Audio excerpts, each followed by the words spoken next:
Welcome to Exam Sale. In this short guide I will walk you through the syllabus for the Cisco CBRFIR exam so you know exactly what to study and where to focus your time. Overview of the exam structure and domain weights is important. The syllabus is split across 5 domains with exact weights. 2.0 Forensics at 25%, 3.0 Incident Response at 25%, 1.0 Fundamentals at 20%, 4.0 Incident Response and Forensics Ecosystem at 20%, and 5.0 Cloud and IoT Security at 10%. Each domain lists core skills, difficulty, assessment type, and estimated learning hours that you should use to plan hands-on practice and review.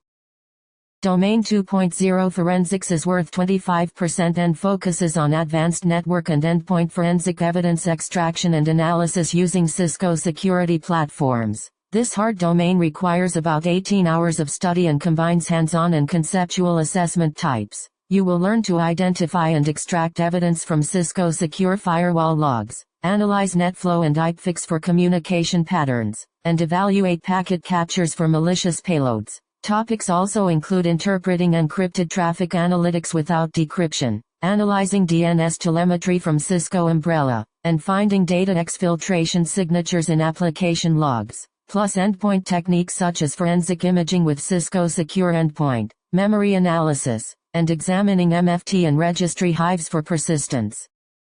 Domain 3.0 Incident Response is worth 25% and emphasizes structured incident response methodologies and remediation strategies. This hard, scenario-based domain calls for roughly 16 hours of focused practice and realistic playbooks. You will apply the NIST SP861R to incident handling life cycle, perform triage based on severity and impact, and map attacker behavior to the MITRE AD and CK framework while validating alerts to reduce false positives. The domain also covers containment and eradication steps like host isolation with Cisco Secure Endpoint, network-level containment using ISE and TrustSec, developing remediation plans, conducting root cause analysis, and implementing IP and domain shunning on Cisco Secure Firewall.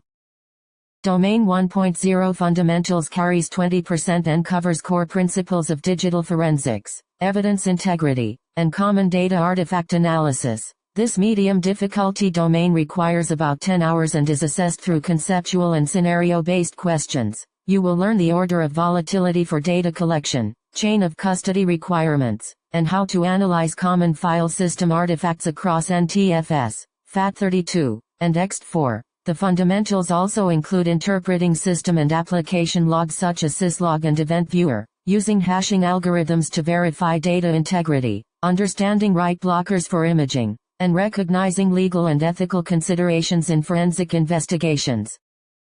Domain 4.0 Incident Response and Forensics Ecosystem is worth 20% and focuses on leveraging Cisco's integrated security architecture and threat intelligence for automated response. This medium difficulty domain has an estimated 12 hours of study and is scenario-based, so hands-on integration matters. You will use Cisco SecureX to centralize cross-product investigations, configure orchestration workflows for IR playbooks, and integrate secure network analytics for richer telemetry. The domain also covers automating evidence collection via APIs, implementing response actions through Cisco Secure Client, configuring casebook management for team collaboration, and applying threat intelligence from Cisco Talus for indicator enrichment and STIX taxi feed analysis.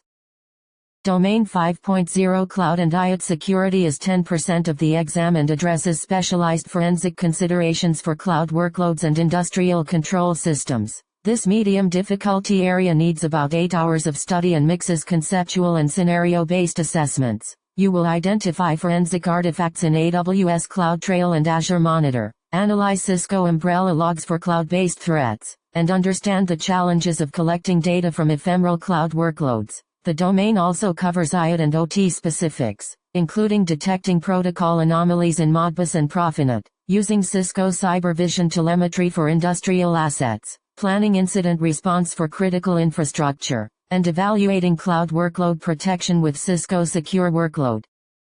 In conclusion, the CBRFIR exam requires focused study across practical forensic techniques, structured incident response, core fundamentals, ecosystem integration, and cloud and IoT considerations. Use the domain weights and estimated hours to build a study plan. Prioritize hands-on labs for the hard domains, and consolidate learning with scenario practice and threat intelligence exercises.